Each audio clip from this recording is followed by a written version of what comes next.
You know, for one, a lot of Chicago artists make the wrong mistake, trying to impress the hood, trying to impress their friends. And they make music for the 100 people that they know. They don't make world, they don't concentrate on making world music. Okay. You know, and that's not like a shot or saying that the music that is made isn't good, because it is. But like I said in the beginning, you have to make goals for yourself. You know, you know, a lot of people say, oh man, I'm trying to make it, put me on the radio. Like, nigga, do you think putting you on the radio is that consists of making it?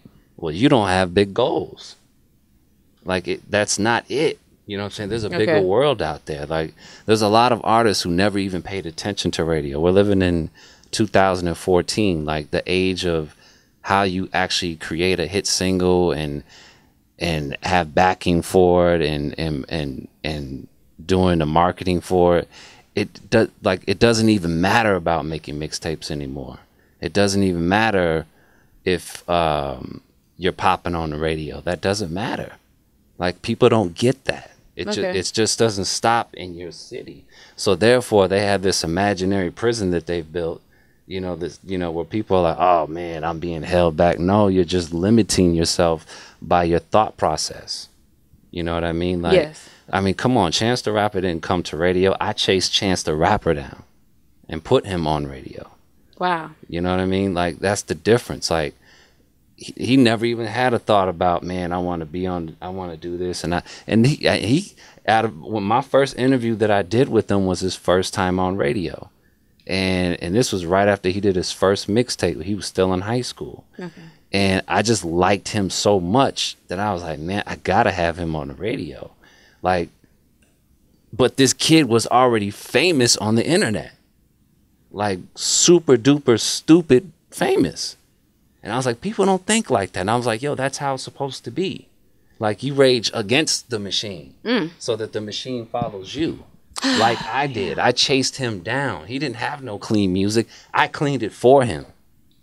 You know, that's how bad I wanted him. But I knew how cool that was going to make my ass look by breaking down that door and snatching this kid that the people on the streets and the regular people in Chicago may have not known. Can I just interrupt you? Sure. With all due respect, I believe in God, first and foremost. Indeed. And this right here is just confirmation to my whole team and everybody out there that supports me, because I'm not trying to take this from you, because this is all about this man right here.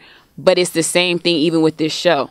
You know, the Lord moved me in a way where it was like, don't wait for anybody to put you on. You put yourself on. Exactly. And then from there, people will see what you're doing. They'll like what you're doing, or they won't like what you're doing. But the person that likes what you're doing, just like with you, the right person sees it and bam. And then they have to take the whole crew. They have to get everything, because I just want to let it be known, I do not do this on my own. I have an amazing team of women, of people, of family that come together. And just like you, people that volunteer your time. I mean, I don't know how much you even knew about me, to be quite honest.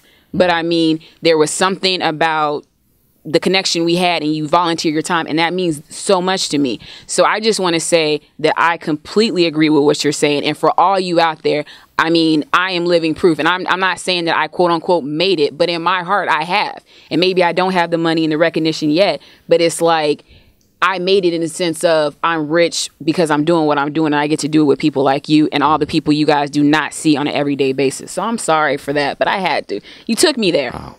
No problem. No problem, man. Let it out. Okay, well, I want to ask you this, because when you first got started, and not to make it seem like you're a fossil by any means, but social media was not popping like it is now. Twitter, Instagram, all that stuff. So how has social media shaped your career, and how do you deal with it? Because I'm sure you get some hate and stuff too. It never shaped. Surprisingly, I really don't get that much hate. And if they're hating, they're being real quiet about it.